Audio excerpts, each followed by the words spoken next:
உறவுகள் அனைவருக்கும் அன்பான வணக்கங்கள். இப்போது நிலா சோழனுக்கு வந்துட்டு ரொம்ப பிரம்மாண்டமாக மனோகர் ஏற்பாடு பண்ணியிருக்க இந்த ரிசப்ஷன் சொந்த செலவுலேயே தனக்கு தானே மனோகர் சூனியம் வச்சுக்கிட்டாரு.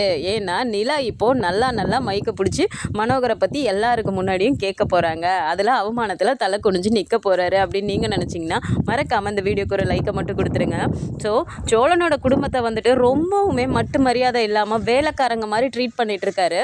அப்போது எல்லாருமே வரவங்க எல்லாமே கேட்குறாங்க, எங்கப்பா மாப்பிள்ளை வீட்டுக்காரங்க, எங்கள் மாப்பிள்ளை மட்டும்தானே நிற்கிறாரு, அவங்கள நீ வேலை செய்கிறவங்கன்னு தானே சொன்ன அப்படிலாம் ஒவ்வொருத்தரும் கேட்க ஆரம்பிக்கும்போது அவங்க 3 பேரும் வேறு ஸ்டேஜ்லேயே நின்றுட்டுருக்காங்க. அப்படிங்கும்போது இப்போ வரவங்கலாம் எதுக்கு வேலை செய்கிற பசங்க இங்கே நிற்கிறாங்க, நீ வேலை செய்கிற பசங்கன்னு தானே சொன்ன அப்படிலாம் மனோகர் கிட்ட கேட்கும்போது, தம்பி கொஞ்சம் கீழே வெயிட் பண்ணுங்கப்பா, வந்திருக்கவங்களாம் பெரிய பெரிய பிஸ்னஸ் மேன்ப்பா, அவங்களாம் ஃபோட்டோ எடுக்கணும்ல, கொஞ்சம் கீழே வெயிட் பண்ணுங்க அப்படின்னு சொன்ன உடனே ஒரு மாதிரி ஆகுது. நிலா அப்படியே பார்க்குறாங்க, சோழனுமே அப்படியே பார்க்கும்போது அப்படியே ஒரு மாதிரி பார்த்துட்டு இருக்காங்க. சரி நாங்கள் கீழே இருக்கோம் அப்படின்னு சொல்லிட்டு இவங்க 3 பேர் கீழே இறங்கி போய் நிற்கிறாங்க. ஸோ வேலை செய்கிறவங்க அப்படிங்கிற மாதிரி தான் எல்லோரும் முன்னாடியும் ஒரு மாதிரி காட்டுறாரு. இப்போ எல்லாருமே கிஃப்ட்லாம் கொடுத்துட்டு போயிட்டு உட்கார்ந்ததுக்கப்புறம் இப்போ இவர் மைக்கை பிடிச்சி பேச ஆரம்பிக்கிறாரு. ஹாய் ஃப்ரெண்ட்ஸ் அண்ட் ஃபேமிலிஸ், எல்லாருக்குமே என்னோட வார்த்தைக்கு மரியாதை கொடுத்து எல்லாருமே என் ஃபங்க்ஷனுக்கு வந்ததுக்கு எல்லாருக்குமே ரொம்ப ரொம்ப தேங்க்ஸ். இப்போது என் பொண்ணை பற்றி நான் உங்ககிட்ட எல்லாருக்கிட்டே சொல்லணும். எல்லாரும் என்கிட்ட கேட்குறீங்க மாப்பிள்ளையோட வீட்டுக்காரங்க எங்கன்னு, தனித்தனியாக எல்லாருக்கிட்டே சொல்கிறதுக்கு மொத்தமாக சொல்லிடலாமே. தம்பி 3 பேரும் அப்படியே மேலே ஏறி வாங்கப்பா ஸ்டேஜுக்கு அப்படிங்கிறாங்க. உடனே சேரன் பார்த்துட்டு அப்படியே சந்தோஷத்தில், டேய் வாங்கடா மாமா ஸ்டேஜுக்கு கூப்பிட்றாருல, வாங்க போகலாம் அப்படிங்கிறாங்க. பாண்டியும் பல்லவனும் பார்த்துட்டு, அண்ணா வேணாண்ணே, அதில் ஏதோ உள்குத்து இருக்க மாதிரி இருக்குது அப்படிங்கிறாங்க. டேய் கூப்பிட்றாரு எப்படிடா போகாமா, வாங்கடா அப்படின்னு சொல்லிட்டு இப்போ கூப்பிடும்போது சோழனை பார்த்துட்டு, அண்ணா வாண்ணே அப்படிங்கிறாரு. நிலாவும் கூப்பிடும்போது சரின்னு அவங்க மேலே வராங்க. வந்த உடனே இப்போ நிற்கிறாங்களே ஸ்டேஜில், இவங்கள பார்த்தா உங்களுக்கு எப்படி தெரியுது, நீங்கள்லாம் என்கிட்ட கேட்டீங்கல்ல, அப்போது நீங்கள்லாம் ஒவ்வொருத்தரும் என்கிட்ட கேட்டீங்க, இந்த பசங்க நல்லா வேலை செய்கிறாங்களே, எங்கேருந்து இவங்கள பிடிச்சிங்க, கேட்ரிங் சர்வீஸில் இருக்காங்களா அப்படிலாம் நிறைய பேர் கேட்டிங்க. ஆனால் இவங்க வேலை செய்கிறதெல்லாம் நல்லா செஞ்சாங்க அப்படின்னாலும் அவங்களோட தோற்றத்தை பார்த்தீங்களா, அதுதான் அவங்களோட குடும்பம், இதுதான் மாப்பிள்ளையோட குடும்பம். இதுதான் மாப்பிள்ளை பேர் சோழன், வெளியிலே பார்த்துருப்பீங்க, அவர் டிரைவராக இருக்கார். இதோ இந்த தம்பி மாப்பிள்ளையோட அண்ணன் பேர் சேரன், அவர் ஒரு கொத்தனாராக இருக்கார், மேஸ்திரின்னு சொல்லுவாங்கள்ல அந்த வேலை செய்கிறாரு. அடுத்தது இது மாப்பிள்ளையோட தம்பி, இவர் ஒரு மெக்கானிக் ஷாப் வச்சுருக்காரு, மெக்கானிக் அவர். அடுத்தது அந்த கடைசியாக இருக்கிற பையன், அந்த பையன் இப்போ ஏதோ காலேஜில் படிச்சுட்டு இருக்கான். இந்த 4 பேரும் இந்த குடும்பத்தில் இதுதான் வேலை பார்க்குறாங்க. அடுத்ததாக அதோ அங்கே மெரூன் கலர் ஷர்ட் போட்டு கழுத்தில் துண்டு போட்டு ஒருத்தர் குடிச்சிட்டு உட்காந்துருக்காருல, அவர் மாப்பிள்ளையோட அப்பா, அவர் என்னோட சம்மந்தியா. இப்படியெல்லாம் ஒரு குடும்பத்தில் என் பொண்ணை ஏண்டா கொடுத்த அப்படின்னு வந்திருக்க எல்லாருமே கேட்கலாம். என்னோட ஸ்டேட்டஸ்க்கு தகுந்த மாதிரி நான் என் பொண்ணை இப்படியெல்லாம் கல்யாணம் பண்ணி கொடுத்துருக்கவே மாட்டேன். அவளுக்கு ரொம்ப பிரம்மாண்டமாக நல்ல ஒரு இடத்துல நல்ல பையனாக பார்த்து கல்யாணம் பண்ணி வைக்கணும், நல்ல சூப்பராக கல்யாணம் பண்ணணும் அப்படிலாம் என்னோட கனவு இருந்துச்சு. ஆனால் என்ன பண்ணுறது, பெற்றவங்களோட நம்ம கடமை என்ன, தான் பொண்ணு என்ன ஆசைப்படுறாலோ அதை செஞ்சு வைக்கிறது தானே நம்மளோட கடமை. அதுக்காக தான் அவள் குடும்பம் எப்படி இருந்தாலும் பரவாயில்ல, மாப்பிள்ளையை பிடிச்சிருக்குன்னு சொல்லிட்டா அவள் தானே வாழ போகிறாங்கிறதுக்காக அவங்க என்ன மாதிரி வேலை பார்த்தாலும் பரவாயில்லன்னு நான் ஒத்துக்கிட்டு கல்யாணத்தை பண்ணி வச்சுருக்கேன். அவ்வளோதான். நீங்கள் எல்லாரும் மாப்பிள்ளை வீட்டுக்காரங்க எங்கன்னு கேட்டிங்கல்ல, இதுதான் என்னோட மாப்பிள்ளை வீட்டுக்காரங்க. ஆனால் என்னோட ஸ்டேட்டஸ்க்கு கொஞ்சம் கூட தகுதியே இல்லாதவங்க தான் இப்போது இங்கே எனக்கு சம்மந்தின்னு நிற்கிறாங்க. என்ன சொல்கிறது, எல்லாமே என் பொண்ணுக்காக தான் அப்படின்னு சொல்லிட்டு அவர் பொண்ணுக்காக செஞ்சேன்னு ரொம்ப பெருமையாக பேசுகிறாரு. இதெல்லாம் கேட்கும்போது நிலாவுக்கு அப்படி ஒரு கஷ்டமாகுது. ஸ்டேஜில் நிற்கிற 3 பேருக்குமே முகம் அப்படியே வாடி போயிடுது. சேரனுக்குலாம் அப்படியே அழுகையே வர மாதிரி ஆகுது. அந்த சைடு திரும்பிட்டு அப்படியே கண்ணெல்லாம் துடைக்கிறாரு. கீழே இருந்துட்டு கார்த்திகாவோட அம்மாவும், என்னடி இப்படியெல்லாம் பேசிகிட்டு இருக்கிறாங்க, இதுக்கு தான் ரிசப்ஷன் ஒன்று வச்சாங்களா அவங்க அப்பா அப்படின்னு சொல்லிட்டு அவங்க அத்தை அப்படியே ஒரு மாதிரி திட்டுறாங்க. கூடவே வானதியோட அப்பா அம்மாவும் இருந்துட்டு, என்ன அந்த பசங்க நல்ல பசங்க தானே, என்ன அவங்கக்கிட்ட பணங்காசு இல்லைங்கிறக்காக இப்படியெல்லாம் அவமானப்படுத்துவாங்க அப்படின்னு சொல்லிட்டு வானதியும் ஒரு மாதிரி முகத்தை, அதுவும் பாண்டி இந்த மாதிரிலாம் கேவலமாக பேசும்போது வானதிக்கு இன்னமுமே கோவம் வருது. எல்லாருமே கீழே செம்ம கடுப்பில் உட்காந்துட்டு இருக்காங்க. இப்போ இவர் பெருமையாக பேசிட்டு எல்லாரும் சாப்பிட போங்க அப்படின்னு சொல்லிட்டு சொல்கிறாரு. எல்லாரும் வந்ததுக்கு தேங்க்ஸ் அப்படின்னு சொல்லும்போது நிலா டக்குன்னு, அப்பா ஒரு நிமிஷம் அப்படின்னு சொல்லிட்டு அந்த மைக்கை கொடுங்க, நான் கொஞ்சம் பேசணும் அப்படின்னு சொல்லிட்டு மைக்கை வாங்கிட்டு, இவ்வளோ நேரம் என் அப்பா பேசுனதை கேட்டிங்கல்ல, இப்போது நானும் உங்ககிட்ட கொஞ்சம் விஷயம்லாம் பேசணும், ப்ளீஸ் எனக்காக கொஞ்சம் உங்களோட கோல்டன் டைமை ஸ்பெண்ட் பண்ண முடியுமா அப்படின்னு சொல்லி எல்லாரும் கேட்டுட்டு அப்போ அவங்க பார்த்துட்டு ஓகே அப்படின்னு சொன்ன உடனே இப்போ நிலா பேச ஆரம்பிக்கிறாங்க. இப்போது என் அப்பா எனக்காக எல்லாமே பண்ணேன்னு சொன்னார், சந்தோஷம்தான், எனக்காக தான் எல்லாமே பண்ணியிருக்காரு, இவ்வளோ செலவு பண்ணி எல்லாமே எனக்காக தான் பண்ணியிருக்காரு. அந்த விஷயத்தில் எங்கள் அப்பாவை நான் ரொம்ப ரொம்ப பாராட்டுறேன்.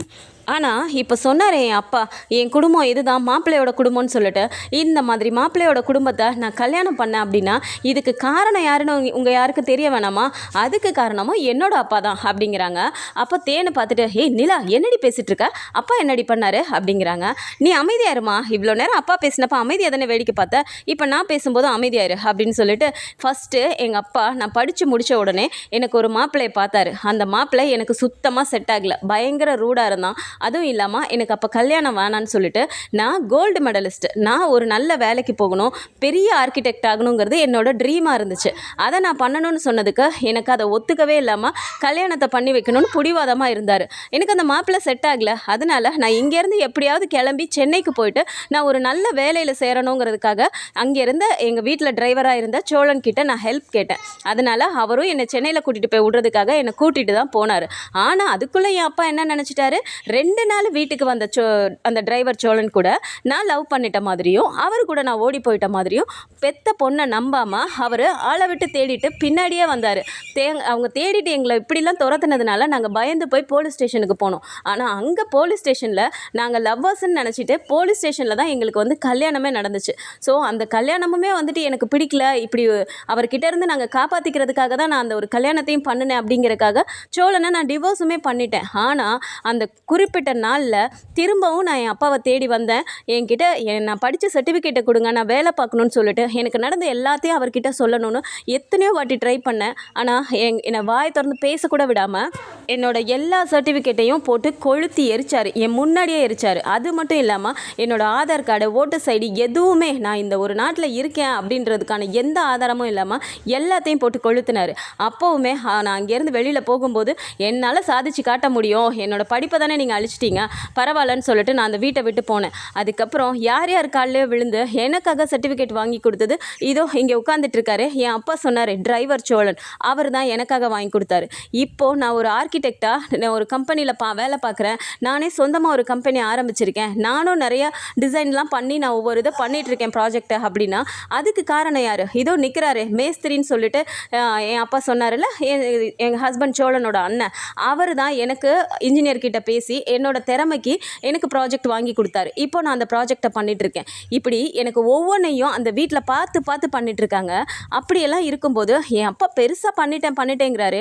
இப்போ நடத்தியிருக்க இந்த ரிசப்ஷன் கூட அவரோட சுய கௌரவத்தை காப்பாற்றிக்கிறதா மட்டும்தான் தவிர எனக்காக என் சந்தோஷத்துக்காகன்னு சொல்லிட்டு இப்போ இதை பண்ணலை. வந்த நாள்லேருந்து நேற்று தான் இந்த வீட்டுக்கு வந்தோம். வந்ததுலேருந்து அவங்கள ஒரு வேலைக்காரங்களை நடத்துகிற மாதிரி ஸ்டோர் ரூமில் தங்க வைக்கிறாரு. அவங்கள பின்னாடி வேலைக்காரங்கள்லாம் குளிக்கிற அந்த பாத்ரூமில் குளிக்க சொல்கிறாரு. அதுக்கப்புறமா இப்போது இங்கே மண்டபத்துக்கு வந்ததுலேருந்து எல்லா வேலையும் இவங்கள செய்ய வச்சுட்டு வேலைக்காரங்கிற ஒரு பேரை தான் வந்துட்டு இவர் கொடுத்துருக்காரே தவிர இவர் எனக்காகன்னு என் குடும்பத்துக்காகன்னு என்ன மரியாதை கொடுத்தாரு. அப்போது அந்த குடும்பத்தை அசிங்கப்படுத்துகிறாரு அப்படின்னா பெத்த பொண்ணு என்னையும் அசிங்கப்படுத்துறதுக்கு தானே அது சமம். இப்போது உங்கள் எல்லாரும் முன்னாடியும் என் அப்பா கிட்டே நான் ஒரு விஷயம் சொல்லணும். இங்கே பாருங்கப்பா, எந்த குடும்பத்தை வச்சு இப்போ வந்து நீங்கள் என்னை அசிங்கப்படுத்தி பேசியிருக்கீங்களோ அப்படின்னு ஆரம்பிக்கும் போதே, என்னம்மா நிலா உன்னை எங்கம்மா நான் அசிங்கப்படுத்தினேன் அப்படிங்கிறாரு. அவங்கள அசிங்கப்படுத்தினாலும் அது என்ன அசிங்கப்படுத்துறதுக்கு தான்ப்பா சமம். இப்போ நீங்கள் பண்ண எல்லாமே என் குடும்பத்தோடு சேர்த்து என்னையும் சேர்த்து தான் நீங்கள் அசிங்கப்படுத்திருக்கீங்க. இன்றைக்கி சொல்கிறேன்ப்பா, எழுதி வச்சுக்கோங்க. என் குடும்பம் இப்படி இருக்கு, என் வீடு இப்படி இருக்குது அப்படிங்கிறத வச்சு தானே நீங்கள் ரொம்ப இலக்காரமாக எடை போடுறீங்க.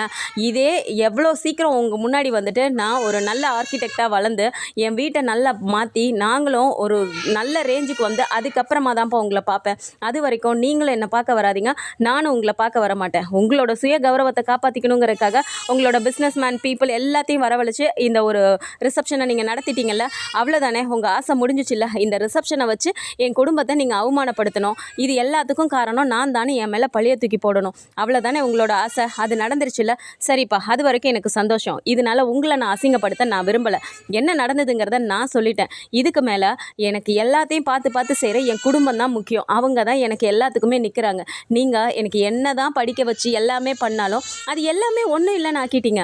அதுக்கப்புறம் இப்போ நான் வந்து ஆர்கிடெக்டாக இருக்கேன், எனக்குன்னு ஒரு அடையாளம் இருக்குது அப்படின்னா அதுக்கு முழுக்க முழுக்க காரணம் சோழனும் சோழனோட குடும்பமும் தான். அதனால் எனக்கு அவங்க தான் முக்கியம் அப்படின்னு சொல்லிட்டு, நீங்கள் வாங்க சோழன், வாங்க அண்ணா போகலாம் அப்படின்னு சொல்லிட்டு ஸ்டேஜை விட்டு விறுவிறுன்னு கீழே இறங்கி வந்துட்டு இப்போது அவங்களோட ரிலேட்டிவ் எல்லாத்தையும் கூப்பிட்டுட்டு வெளியே வர போகிறாங்க. மனோகர் வந்துட்டு எல்லாத்துக்கும் முன்னாடி அசிங்கப்பட்டு நிற்க போகிறாரு. ஸோ இந்த மாதிரியான கதைகளை வந்தால் நல்லா இருக்கும்னு நினச்சிங்கன்னா மறக்காமல் நம்மளோட சேனலை சப்ஸ்கிரைப் பண்ணிக்கோங்க. அண்ட் வீடியோ பிடிச்சிருக்கு அப்படின்னா சின்னதாக லைக்கை மட்டும் கொடுத்துருங்க. தேங்க்ஸ் ஃபார் வாட்சிங்.